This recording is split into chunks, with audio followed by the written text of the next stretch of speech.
make it minimized. And it's been little kind of baby step kind of things.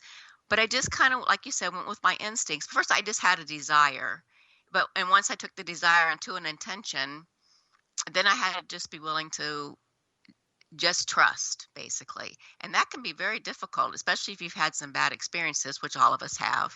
It can be very hard to trust the system, to trust the spiritual system. But it can work, though. That spiritual system can work. And we say so idealistically, so frequently, oh, that was perfect. It wasn't any fun, but it was perfect. But it is the sort of creation point within us when we start being aware, conscious, choosing, and declaring, and writing them down. There's something about writing them down that grounds them and makes them more real. You are right. If I can desire all day long, but if I don't write it down, that's when I actually say, okay, I want some help with this, meaning from the spirit side, or which eventually become the physical side. But unless I write it down, I'm not really asking for help for me.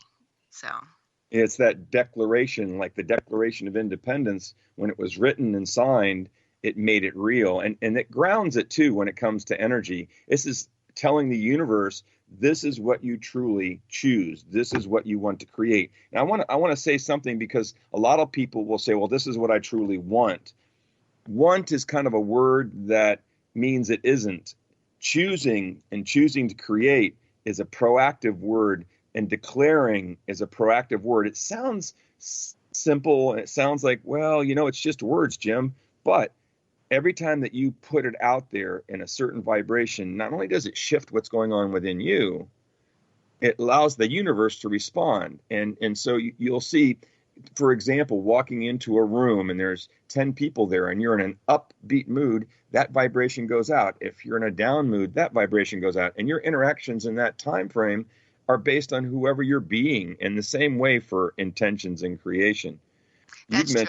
I think that your intentions have to be something that you want to be, like you keep saying, being something. If you don't want to be that thing, then it's not really an intention. Right. And you've mentioned many times that you put it out there, and in your trust and allowance, it showed up.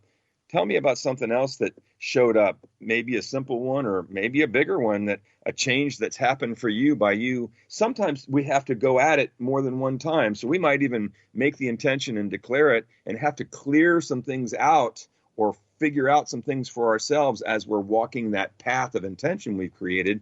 Tell me about a situation that you've been able to shift or change other than the school. Well, actually, before I came to Sarasota Center of Light, I went to this has been quite a while ago, I went to a silent retreat, and there I honestly say that I prayed my daughter into my existence, although she didn't come for another 3 years. But that's where I declared that I wanted to do that, and that's why I took it to prayer and meditation at that particular kind of retreat.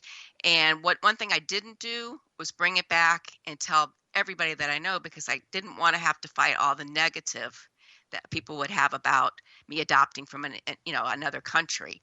So I kept it within a small circle. It wasn't a secret, but I didn't want to have to fight that negative energy while keeping up my physical world and, like you said, do the paperwork, do the interviews, do all that kind of stuff of that nature.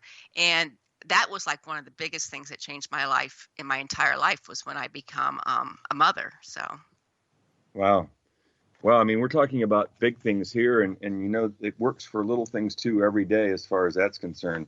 I know that sometimes we can be out there and having intentions and even declaring them, but you've been talking about where the rubber meets the road. That's when you have some affirmative action and you follow through, or at least follow where you're being led. Choosing and declaring gets the ball rolling energetically. It's the follow through with affirmative action. And you're not following something, you're being pushed, maybe pulled a little bit once in a while, like your desire.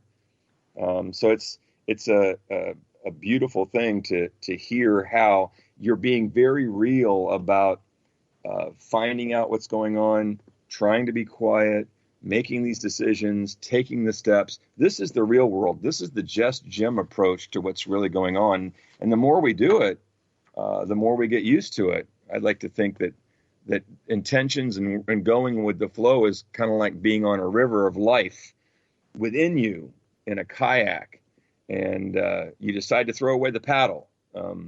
You find your balance, you get centered, you become aware of the river of creation moving through you, and you kind of go with the flow, and it kind of carries you, and yet you're very much a part of it. You're right there on the river with the river, and you're experiencing that movement like intuition or inspiration moving through you, or your desire taking you to the next point or the next step. So how does that work for you on the river of life moving through you? Um, well, like I said, there again, one of the biggest things I don't do is discuss it with negative energy kind of folks, because that makes the river very turbulent when I do that. So that's the number one thing I don't do. And the other one is, I just sometimes I get scared. I just have to go back to basics and go back to the meditation room and say, why am I so scared about this?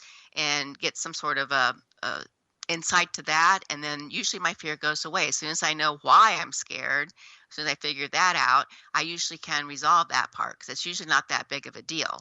But my ego wants it to be a big deal.